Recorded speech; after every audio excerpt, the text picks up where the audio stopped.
c'était un petit livre très efficace, des forêts en bataille. L'écriture est simple et à la fois subtile et efficace.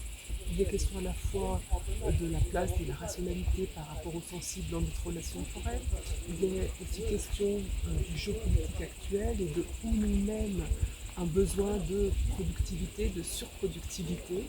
Vous le pensez parce qu'il a vraiment des formules courtes et à la fois on voit tout de suite de quoi il s'agit. Par exemple, on dit que nous sommes collectivement incarcérés dans un système qui nous isole du vivant et notre cellule mesure la taille de notre écran de smartphone ou d'ordinateur.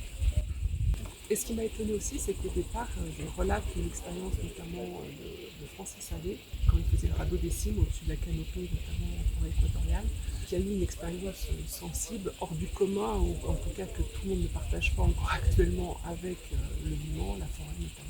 Et Gaspard Dalin se dit justement que quand Francis Allais lui a raconté cette expérience, il n'avait pas de comparaison possible, donc ça ne lui parlait pas vraiment parce que, comme il le dit, il était embourbé dans son rationalisme rigide. Alors bien sûr, ça ne veut pas dire qu'il faut quitter le rationnel, mais quelle place on donne à la sensibilité, et peut-être que cette sensibilité, si on la réinstaure comme un joyau, j'allais presque dire, dans notre relation au vivant, eh bien notre relation à la nature, à mon avis, changerait complètement. Alors ce qui est intéressant aussi dans ce petit livre, c'est qu'il nous montre un futur déjà en marche pour les forêts, qui est inclus justement dans ce besoin de productivité incessant, où on est toujours dans le gigantisme, l'extractivisme. Ah ouais, un exemple de ce qu'il peut citer et qui est marquant aussi et qui peut vraiment mener à réfléchir. Aux États-Unis, selon une étude récente, un enfant arrive à distinguer 1000 logos de marque, mais il est capable de reconnaître 10 feuilles de végétaux d'arbres. Bon, je rigole, mais c'est peut-être à prendre au sérieux. Alors il donne des exemples précis de déjà ce qui peut être en marche en termes de gigantisme, de méga-scierie en France, en France métropolitaine. Et il met en avant aussi les moyens de lutte qu'il y a ou les alternatives.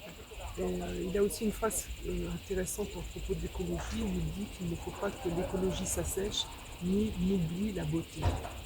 Oui, l'écologie a un versant scientifique qu'il faut considérer. Et dans notre écologie individuelle, on a une relation aussi à la beauté.